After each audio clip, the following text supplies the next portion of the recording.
मुख्तलिफ शहरों की मवेशी मंडियों का अहवाल जानते हैं। हमारे साथ मौजूद हैं लाहौर से मलिक मुश्ताक, गुजरावाला से गजनफर शाह, फैसलाबाद से अब्दुल सबूर, सखर से वाहिद महर, सियालकोट से मियां नदीम, जहलम से नजफ शहजाद, साहिवाल से हमाद काजमी, कसूर से मलिक आरिफ और बहावलपुर से अली रजा। सबसे पहले रुख करेंगे लाहौर का। लाहौर की मंडी में भी जानवरों की खरीदो फरोख्त का सिलसिला जारी है और हमें मजीद बताएंगे कि क्या रेट है बैल के और बकरे किस कीमत पर बिक रहे हैं।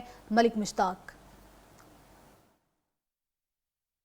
जी बिल्कुल, मैं बंद रोड की लाहौर मंडी जो ये कुर्बानी के जानवरों के लिए लगाई गई है, लाहौर की सगिया मंडी में इस वक्त मौजूद हूँ और आपको बताते चलूँ कि आज चांद रात है। इसी हवाले से मंडी में तिल धरने की जगह नहीं है। काफ़ी गर्मी के बावजूद शहरी कुर्बानी के जानवर ख़रीदने के लिए यहाँ पर काफ़ी गहमा गहमी नज़र आ रही है।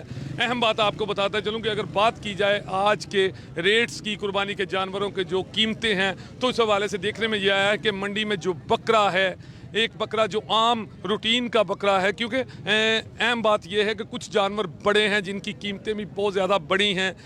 आम तौर पर जो बकरा 20-30 किलो का बकरा है वो 40 से लेके 60-65-70 हज़ार रुपये तक फ़रोख्त हो रहा है। इसी तरह बछड़े की बात की जाए तो रूटीन का जो बछड़ा है वो 70 हज़ार से ऊपर और तकरीबन 1.5 लाख रुपए तक ये बछड़े की आज कीमत जो यहाँ पर चल रही है। और दूसरी बात, बड़ी कुर्बानी अगर देखी जाए कैमल की, ऊँट की कुर्बानी, तो ऊँट की कम से कम कीमत जो है वो 2 लाख, 2,10,000, 2,50,000 तक ऊँट यहाँ पर फ़रोख्त हो रहे हैं। काफ़ी कीमती बछड़े जिनकी कीमत 4-4 लाख रुपया है, 5-5 लाख रुपया है, वो ख़रीदे हैं। इसी हवाले से कुछ बकरे यहाँ पे अभी फ़रोख्त हुए, वो बकरे भी जो हैं वो 1.5 लाख रुपए का, 2-2 लाख रुपए का बकरा बिका है। लेकिन रूटीन की कुर्बानी जो आम लोग सब करते हैं उनकी अगर बात की जाए तो इन रेट्स पर आज जो है वो मंडी में फ़रोख्त हो रहे हैं जानवर। अहम बात यह है कि आज काफ़ी ज़्यादा रश है, तिल धरने के लिए मंडी में जगह नहीं है।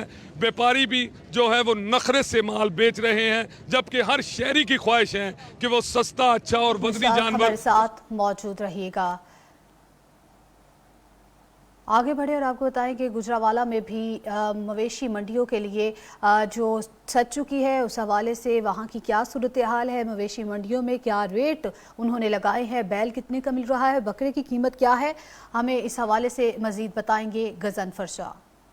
जी बिल्कुल, ईद उल अजहा के करीब आते ही सुन्नत इब्राहिम अदा करने वालों ने मंडियों का तरफ रुख कर लिया, लेकिन वहाँ पे जो व्यापारी हैं उनके नखरे कीमतों में आसमानों पर है। व्यापारियों और खरीदार हज़रात में तू तकरार भी जारी है। अब देखते हैं, ये चंद ही घंटे बाकी हैं सुन्नत इब्राहिमी अदा करने